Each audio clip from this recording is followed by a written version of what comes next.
Good morning. जो P block है उसको कल मैंने थोड़ा सा ही आपको पढ़ाया था, तो उसको आज मैं कंटिन्यू कर रहा हूँ। तो अपन पी ब्लॉक की बात करते हैं। आवर्त सारणी में जो दाहिनी और स्थित वे तत्व, आवर्त सारणी में दाहिनी ओर स्थित वे तत्व जिनका अंतिम इलेक्ट्रॉन पी कक्षक में पड़ता है उसे अपन पी ब्लॉक के तत्व कहते हैं। मतलब अंतिम इलेक्ट्रॉन कहाँ पड़ेगा? पी उपकोष में। उसे अपन क्या कहते हैं? पी ब्लॉक के तत्व। ये जो तत्व है, अगर अपन आधुनिक आवर्त सारणी के आधार पर बात करें तो 13 से 18वें वर्ग के जो तत्व है उन्हें अपन पी ब्लॉक के तत्व कहते हैं। अपन मेडलिप आवर्त सारणी की बात करें तो 3rd ए से लगाकर 7th ए तक के जो तत्व है वो पी ब्लॉक के तत्व। और इसमें एक और चीज जुड़ जाती है, वो होता है शून्य समूह, जिन्हें अपन उत्कृष्ट गैसों के नाम से भी जानते हैं, या 18वें वर्ग के जो तत्व है जिन्हें शून्य समूह के नाम से जानते हैं, ये सभी इसमें आते हैं। ये सभी प्रतिनिधि तत्व होते हैं, प्रतिनिधि तत्व। साथ ही अगर अपन बात करें इनका सामान्य इलेक्ट्रॉनिक विन्यास, तो सामान्य इलेक्ट्रॉनिक विन्यास इनका होता है Ns2np1-6। इसमें जो तत्व है वो धातु, अधातु और उपधातु होते हैं। और आगे बात करें कि अपन पढ़ रहे हैं यहाँ पर 15 से 18 तक के, तो अपने को 15 से 18 ना पढ़कर अपने को अभी 12th में पढ़ना है 13 से 18 होते हैं वैसे तो पी ब्लॉक के तत्व। तो अपने को यहाँ से 15 से 18 तक पढ़ने हैं। 15 नाइट्रोजन फैमिली है, 16 जो है ऑक्सीजन फैमिली है, 17 जो है वो क्लोरीन फैमिली यानी हेलोजन वाली है, और 18 जो है वो है आपके शून्य समूह यानी हीलियम, आर्गन, क्रिप्टॉन। जो भी अपन हीलियम, आर्गन, क्रिप्टॉन, जीनोन और रेडियम के बारे में इसमें पढ़ेंगे। तो अपन आज बात करते हैं 18वें वर्ग के तत्वों की। शून्य समूह, शून्य समूह के नाम से जिन्हें जाना जाता है, उत्कृष्ट गैसें भी कहते हैं क्योंकि ये बहुत अस्थिर गैसें होती है, इसलिए इन्हें क्या कहते हैं अपन? उत्कृष्ट गैसें कहते हैं, क्योंकि ये गोल्ड और प्लेटिनम के समान व्यवहार करती है, क्योंकि इनकी जो क्रियाशीलता है वो बहुत ही कम होती है। तो अपन बात कर रहे हैं यहाँ पर 18वें वर्ग के तत्वों की।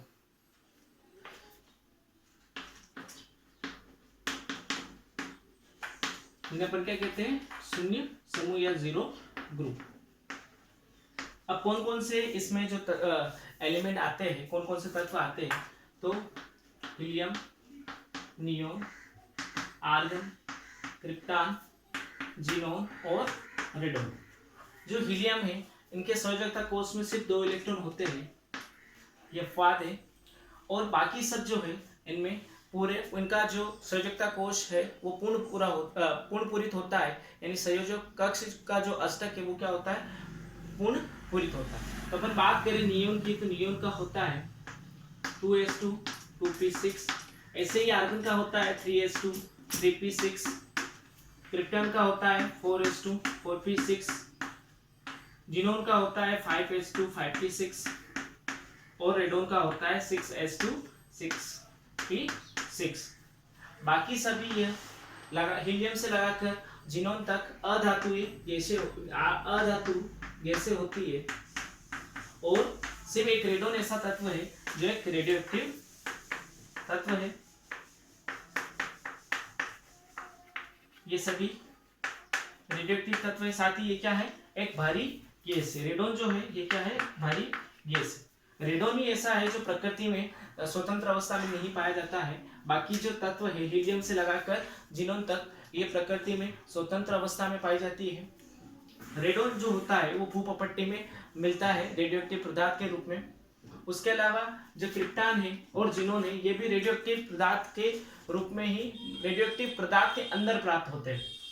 बाकी आगे अपन और कंटिन्यू करेंगे। सामान्य इलेक्ट्रॉनिक विन्यास आपको समझ में आ ही गया, इनका पूर्ण पूरित कक्षक है, यानी सामान्य इलेक्ट्रॉनिक विन्यास इनका हो जाएगा Ns2np6।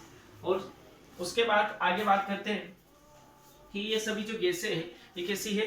अधातु है। अब इनके सामान्य गुणधर्म की बात करते हैं, नॉर्मल फिजिकल प्रॉपर्टीज के अपन की बात करते हैं।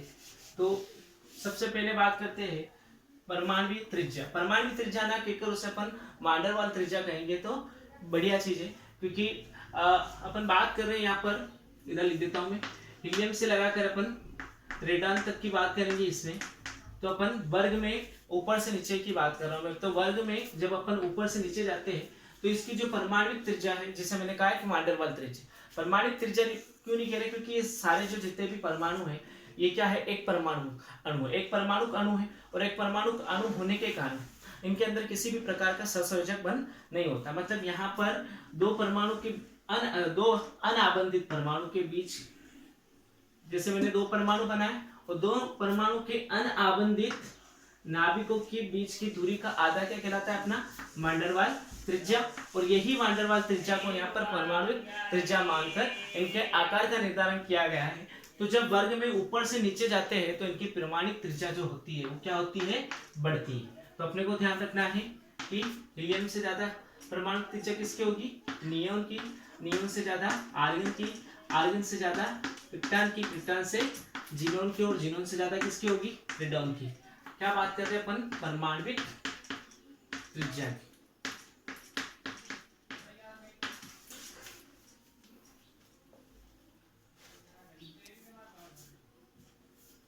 ये एक परमाणु गैस है, इसलिए अपन इसमें वान डेर वाल त्रिज्या का उपयोग कर रहे हैं। और वर्ग में जब ऊपर से नीचे जाते हैं तो इनमें जो परमाणु त्रिज्या है या अपन वान डेर वाल त्रिज्या है वो बढ़ती है। दूसरा पॉइंट अगर बात करें इसमें तो आयनन ऊर्जा। अब आयनन ऊर्जा आप समझते हो, किसी उदासीन परमाणु को किसी उदासीन परमाणु में से किसी एक इलेक्ट्रॉन को पृथक करने के लिए खर्च की गई ऊर्जा को अपन आयनन ऊर्जा कहते हैं। तो आयनन ऊर्जा, वैसे ही इनमें क्या है, इलेक्ट्रॉन पूर्ण पूरी थे, सब में इलेक्ट्रॉन क्या है, भरे हुए। तो यहाँ पर सबसे सर्वाधिक आयनन ऊर्जा हो, क्योंकि इनमें एक इलेक्ट्रॉन निकालने के लिए मतलब आयनन ऊर्जा अपने को ज्यादा देनी पड़ेगी।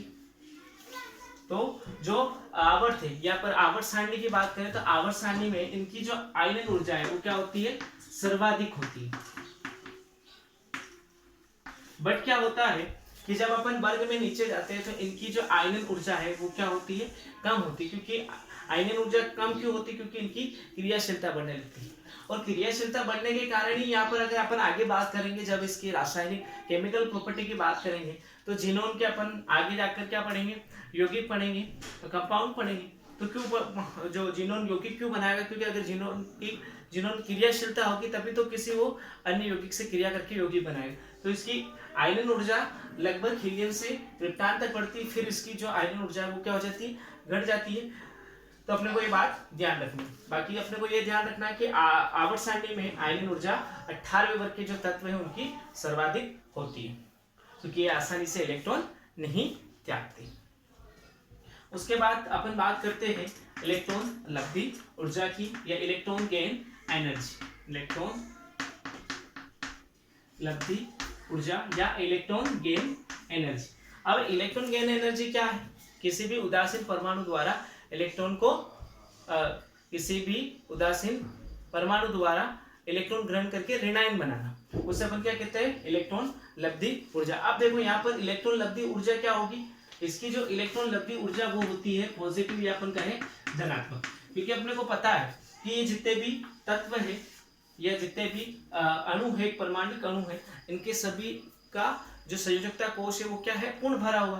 तो इनको इलेक्ट्रॉन ग्रहण करने की कहाँ जरूरत है, तो इनकी जो इलेक्ट्रॉन लब्धि ऊर्जा है वो क्या होती है, 0, और साथ ही क्या होती है, धनात्मक। ये चीज अपने को ध्यान रखनी है। और इसका क्रम क्या होगा, तो हीलियम की इलेक्ट्रॉन लब्धि ऊर्जा ज्यादा होगी नियोन से, और नियोन की ज्यादा होगी किससे, आर्गन से, आर्गन की फिर क्रिप्टॉन से, क्रिप्टॉन की फिर जिनोन से, और लास्ट में आ जाएगा आपका रेडो। क्योंकि वर्ग में नीचे जाने पर इलेक्ट्रॉन लब्धि ऊर्जा क्या होगी, घटेगी। अब बात करते हैं आगे इसमें इलेक्ट्रॉन बंधुता का।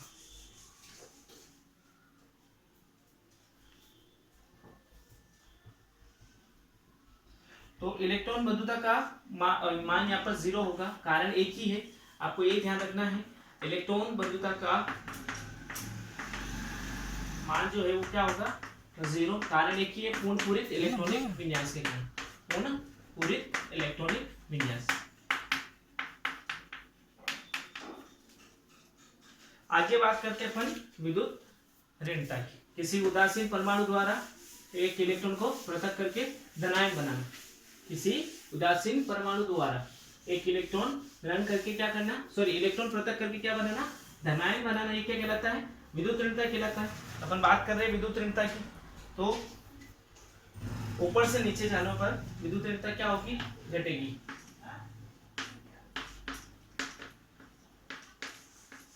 विद्युत ऋणता ऊपर से नीचे जाने पर घटती। हीलियम की सबसे ज्यादा होगी, नियोन से ज्यादा होगी, आर्गन की ज्यादा होगी, क्रिप्टॉन से, तो क्रिप्टॉन की ज्यादा होगी, जीनोन से लास्ट आएगा आपका रेडोन। वर्ग में नीचे जाने पर विद्युत ऋणता क्या होती है, घटती है। क्यों घटती है, क्योंकि इनमें जो बंध है वो क्या है, सहसंयोजक बंध नहीं है। यहाँ पर कौन सा है, मांडरवाल बंध है। और तो वर्ग में जब अपन नीचे जाते हैं तो इनकी जो धनायन बनाने की क्षमता है वो क्या होती जाती है, कम होती जाती है। इसीलिए इसकी विद्युत ऋणता का मान क्या होता है, घटता है। अब बात करते हैं भौतिक गुणों की।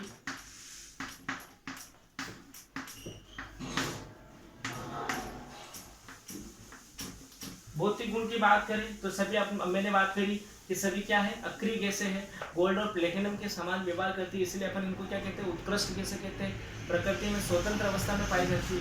ये रंगहीन, गंधहीन, स्वादहीन गैसें हैं। साथ ही जो इनका इलेक्ट्रॉनिक विन्यास है, संयोजकता कोश पूर्ण होता है। तो पूर्ण होने के साथ इनकी जो क्रियाशीलता है वो कम होती है, और क्रियाशीलता कम होने के कारण ये यौगिक नहीं बनाती। पर अपन जब वर्ग में नीचे जाते हैं तो इनकी आयनन ऊर्जा कम, सॉरी विद्युत ऋणता कम होने के कारण इनकी क्रियाशीलता क्या होती है, बढ़ती है। अब बात करते हैं भौतिक गुण में अपन बात करें तो एक तो इनका जो अधिशोषण करने की क्षमता है वो सर्वाधिक होती है। अधिशोषित होने की क्षमता इनमें क्या होती है, करने की क्षमता ज्यादा होती है। साथ ही इनका क्रांतिक ताप क्या होता है, ज्यादा होता है। और क्रांतिक ताप के साथ साथ इनमें द्रवीकरण, यह आसानी से द्रवित हो जाती है, मतलब इनको आसानी से द्रवित मतलब गैस से द्रव में चेंज किया जा सकता है। मतलब इनमें उत्पादन की क्षमता भी ज्यादा होती है इसमें।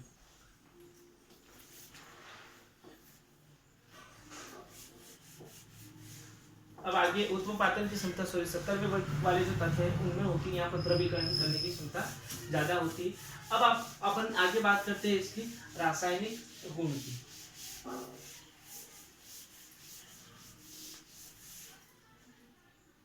रासायनिक गुण की बात करते हैं यहाँ पर अपन।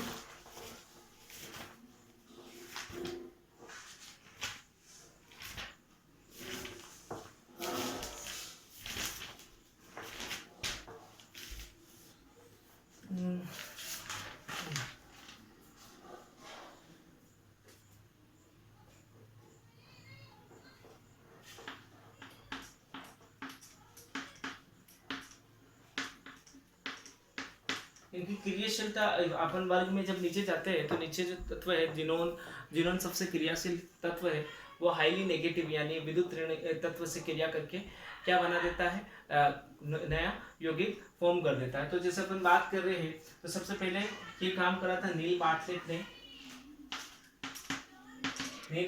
ने सर्वप्रथम जिनोन का एक यौगिक बनाया। जिनोन का एक लाल रंग का यौगिक है जो ऑक्सीजन और फ्लोरीन की आयनन ऊर्जाओं के आधार पर इसको बनाया गया है, नील बार्टलेट द्वारा इसको बनाया गया है। इसके बाद जिनोन और आर्गन के बहुत सारे यौगिक फॉर्म किए जा चुके हैं। तो जिनोन जो होता है वो फ्लोरीन से क्रिया कर लेता है, क्योंकि फ्लोरीन जो होता है वो क्रियाशील होता है क्योंकि वो हाईली नेगेटिव है। और अपने को पता है वर्ग में नीचे जा रहे हैं तो आयनन ऊर्जा कम होती है, और आयनन ऊर्जा कम होने के कारण क्रियाशीलता बढ़ती है। उसी कारण जिनोन फ्लोरीन से क्रिया करके यौगिक बना रहा है। तो सबसे पहले जिनोन जो होता है फ्लोरीन से अभिक्रिया करके यौगिक बनाता है। तो जिनोन फ्लोरीन से क्रिया करके जिनोन डाइफ्लोराइड बनाता है। और यहाँ पर जिनोन को आधिक्य में ज्यादा लेते हैं और फ्लोरीन को कम लेते हैं। नेक्स्ट जो यौगिक यहाँ पर इसको हीट दी जाती है, निकल के प्राप्त में अभिक्रिया की जाती है। इसका टेम्परेचर लगभग 500 से 1000 के बीच में यूज किया जाता है। नेक्स्ट है 2F2। यहाँ पर इसको 5 लिया, सॉरी इसको 1 लिया जाता है, इसको 5, मतलब इस बार फ्लोरीन को ज़्यादा मात्रा में लिया जा रहा है। जब हीट किया जाता है तो फ्लोरीन जिनोन टेट्राफ्लोराइड बनता है। नेक्स्ट जो है जिनोन की अभिक्रिया फ्लोरीन से करी जाती है और यहाँ पर फ्लोरीन जो है वो बहुत ज़्यादा मात्रा में ली जाती है और जो नेक्स्ट यौगिक बनता है वो बनता है जिनोन हेक्साफ्लोराइड। अब आपको ये तीनों यौगिक पढ़ने, इनमें से रिलेटेड आपके क्वेश्चन बनते हैं, इनमें संकरण पूछते हैं, इसकी ज्यामिति आकृति पूछते हैं, तो इसके बारे में अपन पढ़ेंगे।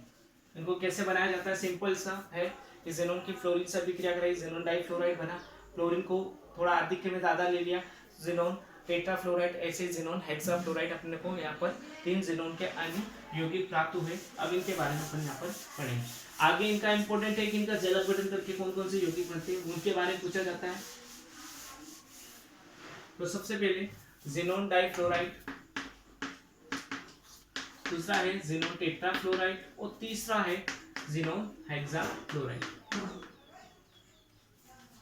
अब आपको पता है कि जो जिनोन है उसके वैलेंस शेल्स में कितने इलेक्ट्रॉन है, 8 इलेक्ट्रॉन है, क्योंकि उसका अष्टक कंप्लीट है। टोटल इलेक्ट्रॉन कितने वहां पर 8 इलेक्ट्रॉन। तो 8 इलेक्ट्रॉन में से 2 इलेक्ट्रॉन फ्लोरीन को दे देगा, तो यहाँ पर 2 तो सिग्मा बंद बने, बचे कितने इसके पास 6, तो 6 तो 2 2 4 2 6, तो अपने पास 3 लोन पेयर। संकरण निकालने का सीधा सा फॉर्मूला है, सिग्मा बंदों की संख्या और लोन पेयरों की संख्या उनको जोड़ दो, जो आएगा नंबर उसके आधार पर अपना क्या निकल जाएगा संकरण। जैसे अगर 3 आए तो sp2, 4 आए तो sp3, 5 आए तो sp3d, 6 आए तो sp3d2, ऐसे आगे आप कर सकते हो। तो सिग्मा 1 टोटल कितने हो रहे, 5 आया अपना, तो कौन सा है यहाँ पर sp3d संकरण। और इसकी आकृति कौन सी बनेगी sp3d, तो पिरामिडी, सॉरी इसकी जो आकृति बनेगी वो बनेगी रेखीय ज्यामिति, इसी बनेगी रेखीय ज्यामिति। पिरामिडी तो sp3 में बनती है, इस तरह की रेखीय ज्यामिति बनेगी। एक रेखीय ज्यामिति है जो लोन पेयर इसकी साइड में उपस्थित है। नेक्स्ट है इसमें भी 8 इलेक्ट्रॉन, 4 तो यहाँ पर बन जाएंगे सिग्मा 1 प्लस बचे कितने इसके पास इलेक्ट्रॉन 4 हो, तो इसके पास क्या हो जाएंगे 2 लोन पेयर हो जाएंगे। तो 2 लोन पेयर, तो टोटल अपने पास कितना है 6, तो यहाँ पर संबंध कौन सा हो जाएगा sp3d2। अब इसकी आकृति बनेगी वर्ग समतली,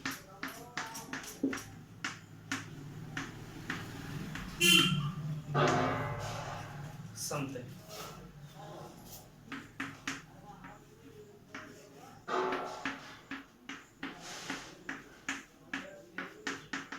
ये एक वर्ग टाइप है और ये इसकी स्ट्रक्चर वर्ग समतली है। आपको ये ध्यान रखना, यह स्ट्रक्चर आपको याद रखनी पड़ेगी।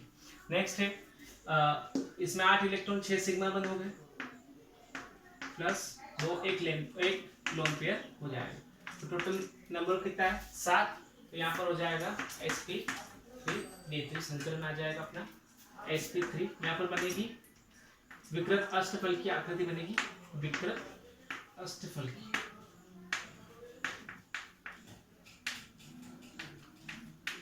ठीक है, इस तरह की इसकी स्ट्रक्चर बनेगी, थोड़ी इस तरह की। ये फ्लोरीन 6 फ्लोरीन है, 6 फ्लोरीन अपन कर लेते हैं और एक लोन पेयर कहीं भी बना लो। तो ये जिनोन के यौगिक है। इसके आगे नेक्स्ट अपन उनके जल अपघटन से बने यौगिक पढ़ेंगे, जो नेक्स्ट वीडियो में पढ़ेंगे। आई होप आपको यहाँ तक समझ में आया होगा। So thank you.